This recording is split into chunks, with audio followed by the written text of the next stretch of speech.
오늘은 추수감사주일로 오늘 본문은 하박국 선지자가 하나님께 드리는 감사의 기도의 내용입니다. 오늘 본문을 이해하기 위해서는 먼저 당대의 시대적인 배경을 조금 살펴보아야 합니다. 당시의 고대 근동의 강대국이었던 아수르라고 하는 나라가 망하고 새롭게 바벨론이라고 하는 나라가 이제 강한 세력으로 아수르를 대신해서 국제 무대에 등장한 시기였습니다. 그런데 이때 이 하나님의 백성인 유대 나라는 큰 위기였습니다. 왜냐? 바벨론이 지금 이 유대 나라를 노리고 있다. 이 신흥 강대국이 바벨론을 노리고 있다고 하는 소문이 유다 전역에 퍼지게 된 것입니다.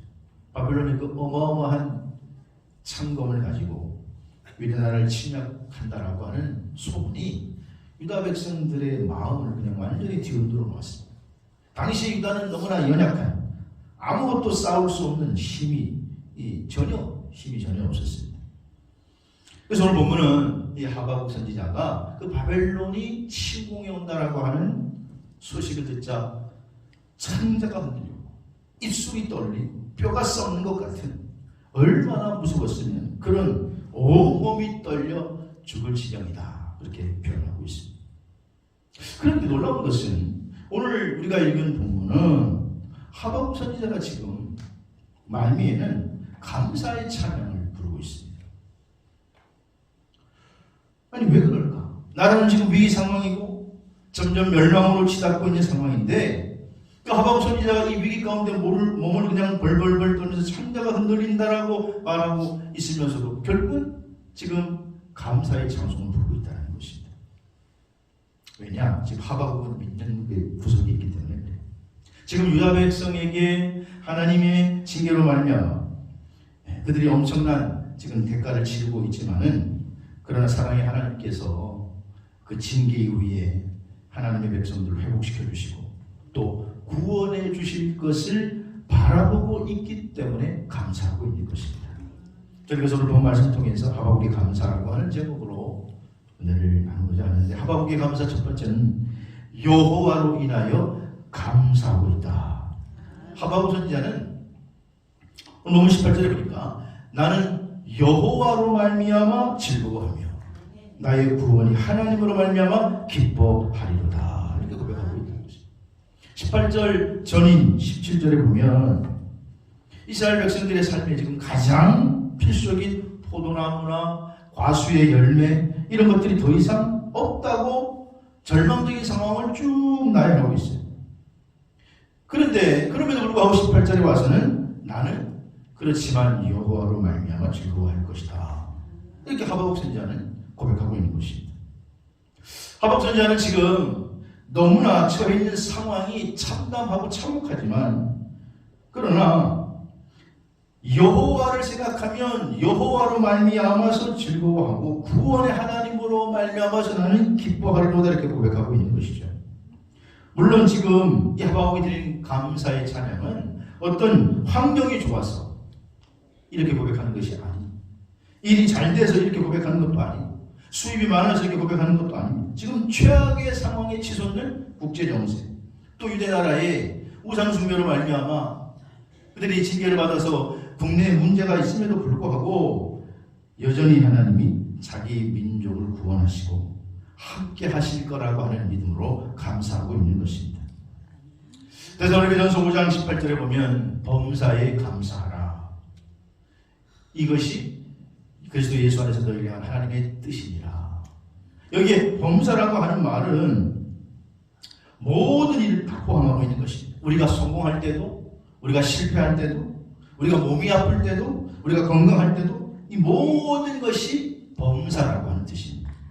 그러므로 이것이 너희를 향한, 범사에 감사하는 것이 너희를 향한 하나님의 뜻이다. 하나님의 뜻은 모든 일에 다 감사라는 것입니다. 왜냐?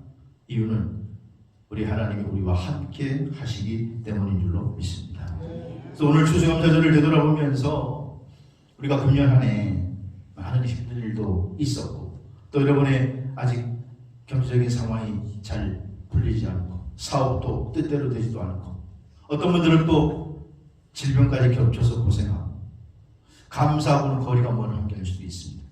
하지만 오늘 하박국의 입장에서 오늘 본문 말씀의 입장에서 보면 하박국도 지금 자기 민족이 잘 돼서 자기 일이 잘 돼서 하는 게 아니라 그러나 하나님이 반드시 우리와 함께 계심으로 인하여 감사하고 있는 것입니다.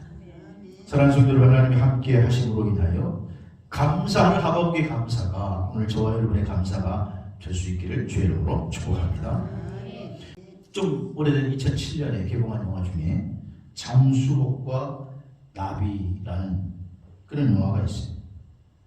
네, 책으로도 나왔는데 이 영화는 프랑스 잡지사의 편집장이었던 장 도미니크 보비라고 하는 사람의 실화를 다룬 것입니다. 이 보비라고 하는 사람이 어느 날 갑작스럽게 뇌졸중으로 쓰러져요. 전신이 마비됐습니다. 그래서 몸을 손 하나 까딱할 수 없고 아무것도 못 움직인 채 눈꺼풀만 깜빡깜빡할 수 있게 됐어요.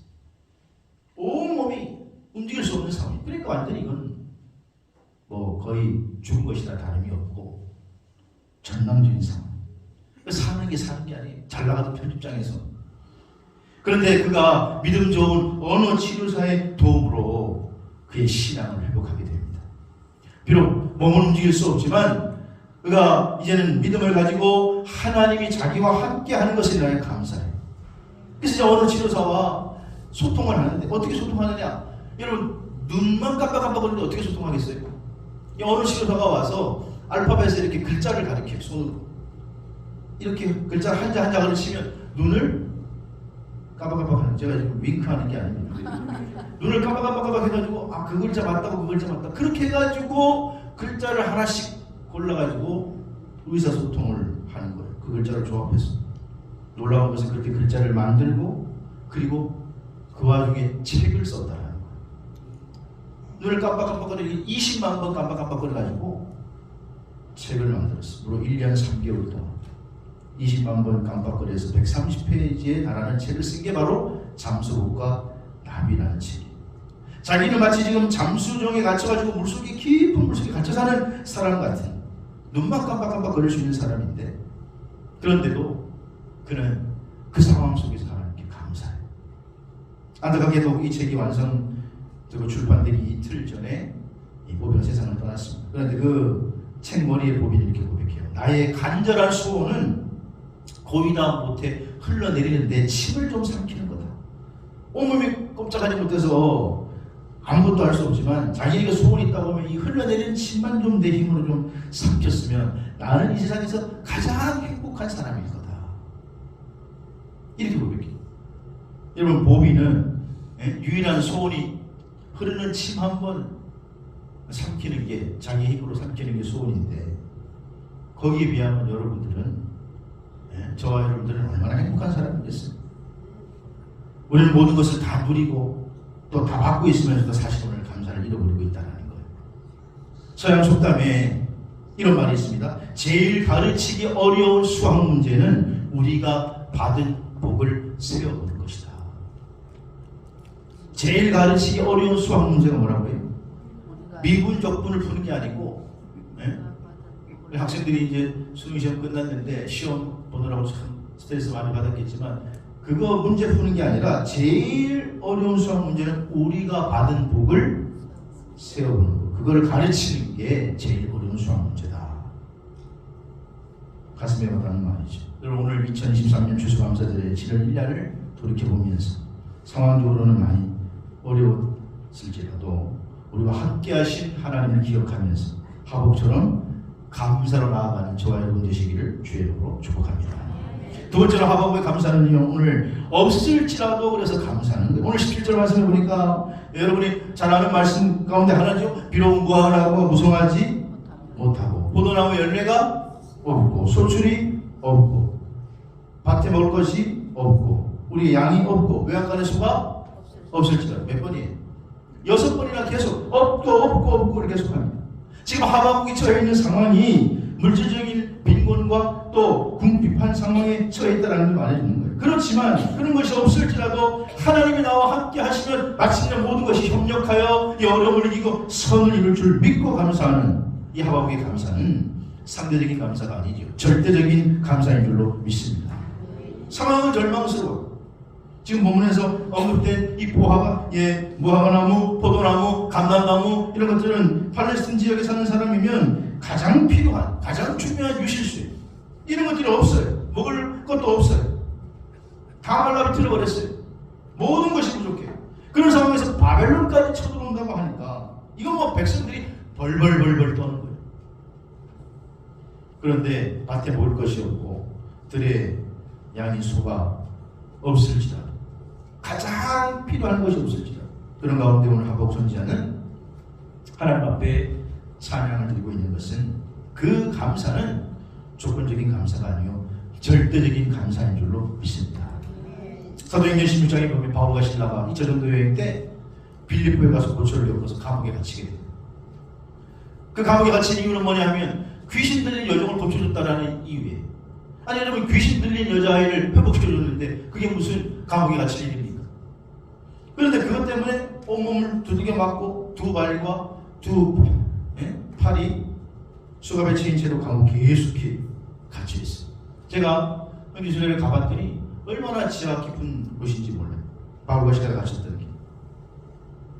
근데 바울과 시라는 지금 너무너무 억울한 거예요. 뭐 도덕적으로 잘못해서 뭐 어떤 실수를 해서가 아니라 선한 일을 했는데 이제는 감옥에 갇혀서 한치 앞을 알 수 없는 상황. 그런데 여러분 사도행전 16장 25절을 보면 한밤중에 바울과 실라가 기도하고 하나님께 찬송하며 죄수들이 되더라 그랬어요. 하나님께 찬송했다는 얘기는 감사를 하나님께 올려드렸다는 거예요. 그랬더니 그때 감옥터에 진이 일어나고 엉문이 열리고 수갑이 풀리는 기적이 나타나게 된 것입니다. 이 기적이 나타나니까 당시에는 감옥문이 열리면 죄수들이 딱 도망가면 간수장은 죄수들이 가면은 도망가면 죽습니다. 그 즉시로 살인해요. 그러니까 자기도 죽은 목숨이니까 그게 진 배웠으니 죽은 목숨이나 진 배웠으니 스스로 목숨을 끊으려고 할 때 잠깐만 우리가 안 가고 여기에 있다. 도대체 이게 어떻게 된 일이냐. 이 일로 말미암아 간수장이 회개하고 그 가족 모두가 예수 믿고 구원받게 된 줄로 믿습니다. 상황적으로는 어려운데 절대적인 감사를 드린 바울에게 하나님께서 기적을 선물해 주셔서 그 이후에 간수도 구원하고 그 지역에서 계속 선교 활동을 하게 되는 거예요. 여러분 오늘 하나님은 최고의 감사를 드릴 때에 최고의 응답을 주시는 줄로 믿으시기를 바랍니다. 오늘 우리의 상황이 조금 어렵고 또 상황적으로 힘들다고 해도 아니 상황이 조건이 좋아서 감사하는 것은 누구나 할 수 있는 거예요. 그러나 오늘 바울처럼 하박국처럼 그 상황과 조건을 뛰어넘는 절대적인 감사를 드리는 믿음의 주인공들 되시기를 주의 이름으로 축원합니다. 프록터 캠블이라고 하는 회사가 있는데 여러분 한 번씩 들어봤을 거예요. 영어권에서는 P&G라는 회사로 알려져 있어요. 다국적 기업이에요. 빈회사. 이 P&G 회사가 설립된 것은 1837년 영국 아일랜드 출신의 노동자인 윌리엄 프록터 그리고 제임스 캠블이라고 하는 두 사람에 의해서 설립이 됐어요. 윌리엄 프록터는 초를 제조하는 무역업에 종사를 했고 그리고 이 제임스 캠블은 초를 제조해서 촛불을 제조해서 판매하는 그런 사업가였어요. 이 둘은 늘 신앙 안에서 모든 일에 감사의 삶을 살겠다고 결단하고 사업을 시작했습니다. 그래서 회사가 어려울 때도 불평하지 아니하고 오히려 감사하며 철저히 믿음 생활을 하던 사람들. 근데 한 번은 회사가 이게 좀 시작하고 이제 좀 뭔가 좀 기반을 잡으려고 하는 그 시기인데 직원의 실수로 말미암아서 기계 작동 시간을 잘못 맞추는 바람에 그 바람에 불량품 비누가 생산이 됐는데 한 개만 된 게 아니라 이게 대량으로 돌아가니까 불량품 비누가 대량으로 그냥 생산이 돼서 회사가 그냥 거의 망할 지경에 이르게 된 거예요. 팔아먹을 수 없는 비누가 나오게 된 거예요. 그러니까 부서 책임자가 담당 직원을 야당 직원은 그 직원을 그냥 해고를 했어. 사표를 내게 했어. 그리고 이 프록터 사장은 손해를 봐서 이제 회사가 거의 부도 지경에 이르렀는데 근데 이 사장님이 프록터가 그때 흥분하거나 분노하지 않고 하나님이 무슨 뜻이 있죠? 분명히 무슨 뜻이 있으시죠? 그러면서 기도하는 거예요. 그러다가 이 불량품 비누를 보고 특이한 점을 발견하는 거예요. 뭐냐 하면 불량품이어가지고 비누가 너무 가볍게 만들어가지고 이게 물에 뜨는 거예요. 비누는 원래 물에 깔아놨는데 이 비누는 잘못 만들어가지고 물에 떠요. 이게 물에 뜬다? 비누가 물에 뜬다? 프로크터가 그때 무릎을 탁 친 거예요. 아, 비누가 물에 뜨면 목욕할 때 편리하겠구나. 그런 생각을 번개처럼 지나간 거예요. 그래서 야, 이 불량품 비누가 어떻게 만들어졌는지 제조 과정을 다시 한번 해봐라. 그렇게 해가지고는 거기에 보완을 해가지고 신상품을 개발해서 물에 뜨는 비누, 아이보리 비누 들어보셨습니까? 아이보리 비누가 여기서 시작된 거예요. 물에 뜨는 비누. 그걸 팔았더니 그냥 어마어마하게 그냥 히트를 하고 세계적인 회사가 돼서 쫄지의 프로토사이 거부가 됐어요. 그래서 쫄지의 거부가 돼서 쫄부가 됐습니다. 쫄부. 여러분, 그는 이 어려운 일 가운데 감사하는 심으로 자기 감정을 다스리고 그리고 하나님의 뜻이 계심을 믿고 나아갔더니 하나님이 예비하신 축복을 발견하고 누리게 된 줄로 믿습니다. 오늘 우리 인생에서 우리가 어쩌면 감사하는 것보다도 원망하고 불평하는 거리가 너무너무 많죠. 지금 여기 앉아있는 분들도 누군가를 원망하고 내가 누구 때문에 또 우리 환경 그것 때문에 불평하며 생각하고 있는 분들도 있을 거예요. 그러면 우리가 감사할 수 있는 이유는 전능하신 주님이 나와 함께 하시고 결국은 협력해서 선을 이룰 것을 믿는 자는 절대적인 감사를 할 수 있는 줄로 믿으시기를 바랍니다. 오늘 하박국은 마지막에 찬양을 올리는 것이 바로 그런 조건을 뛰어넘는 절대적인 감사. 이 절대적인 감사를 표현할 때 하나님께서 최고의 것으로 축복해 주신 줄로 믿으시기를 바랍니다. 세 번째로 하박국의 감사는요, 우리를 구원해 주심에 감사한다. 무엇보다 오늘 보면 18절에 보니까 나의 구원의 하나님으로 말미암아 기뻐하리로다. 이렇게 말하고 있습니다. 17절에는 지금 이 선민사회가 유지되기 위해서 필요한 포도나무, 과수, 가축들이 더 이상 없는 상황을 쭉 열거하지만 그런데 19절에 가서는 그럼에도 불구하고 하나님을 찬양하는 걸 즐거워하는 하박국을 발견하게 돼요. 그래서 그 본문 가운데 나의 구원의 하나님으로 말미암아 기뻐하리로다. 여러분, 이 세상에서 우리가 100년 200년 산다고 해도 이 구원의 복을 받지 못한다면 무슨 의미가 있겠습니까? 짧은 인생 산다고 해도 하나님이 나를 구원해 주셔서 천국 백성이 되면 그것이 복이요 참된 의미 있는 삶인 줄로 믿으시길 바랍니다. 이 세상에서 조금 잘 먹고 조금 누리고 산다고 해도 하루에 먹는 거 3끼 먹는 거 100끼 먹는 거 아니에요. 하루에 먹어봤자 돼요. 또 누리는 것도. 근데 여러분, 나의 구원이 없다고 하면 그건 그 사람이 복이 되겠습니까? 오늘 엄청난 재산을 가지고 살지 않는다 할지라도 구원받는 하나님의 백성이 된 것, 그것이 참된 복인 줄로 믿으시기를 바랍니다. 그래서 여기에 나의 여호와 하나님으로 말미암아, 오늘 이 하박국이 이렇게 고백해 말미암아라고 하는 것은 진짜 빼라는 걸 사용해서 여호와 안에서라는 말, 여호와 안에서, 그러니까 하나님 안에서 참된 기쁨이 주어진다, 그런 말입니다. 힘들고 어렵지만 여러분, 그리스도 예수 안에 있을 때의 기쁨과 감사를 누릴 수 있다, 그렇게 말하는 거예요. 10편 50편 23절에 보면 감사로 제사 드리는 자가 나를 영화롭게 하나니 그 행위를 옳게 하는 자에게 내가 하나님의 구원을 보이리라. 여러분을 통해서 하나님의 구원이 드러나게 되기를 주의 이름으로 축복합니다. 누가복음 19장에 예수님이 여리고로 지나갈 때 그 유명한 삭개오가 그때 세무장으로 근무하고 있었어요.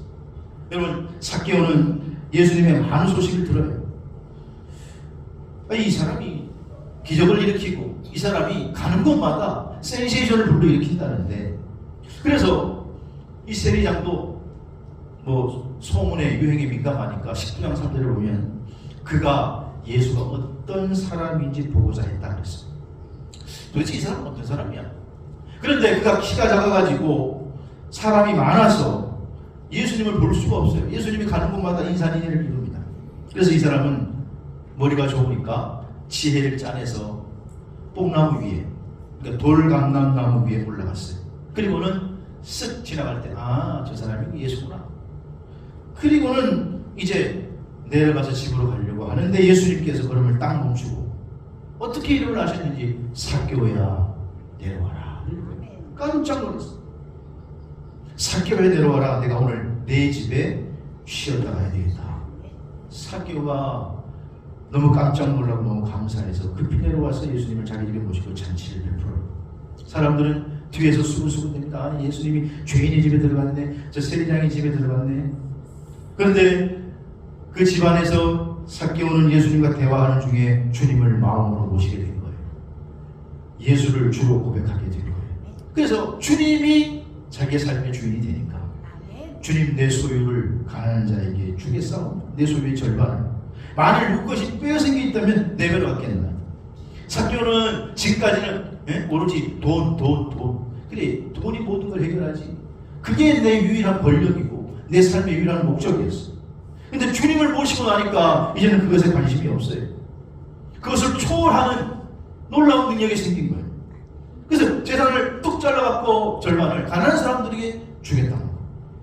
그리고 남의 빼앗은 게 있다면 내배가 갖겠다는 거예요.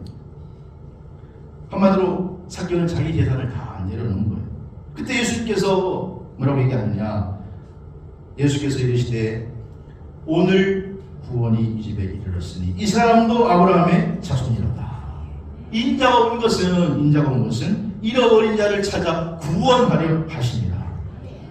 여러분, 정말 복 중에 복은 하나님께서 나를 사랑하셔서 하나님 안에 삼아주시고 구원하신 것인 줄로 믿으시기 바랍니다. 그래서 오늘 삭개오를 통해서 우리가 기억해야 될 것은 삭개오가 구원받았을 때 그의 삶이 변했다는 거예요. 자기의 인생의 목적이 바뀐 거예요.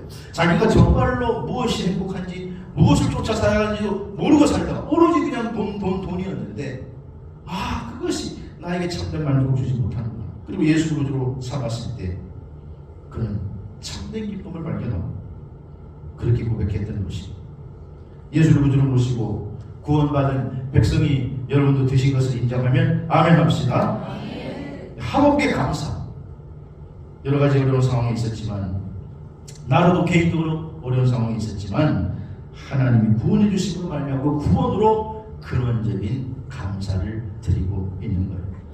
오늘 추수감사절을 맞이해서 하박국의 감사를 되새겨 보았습니다. 여러분, 하박국의 감사를 보니까 여호와로 인하여 감사한다. 하나님이 나와 함께 하십니다.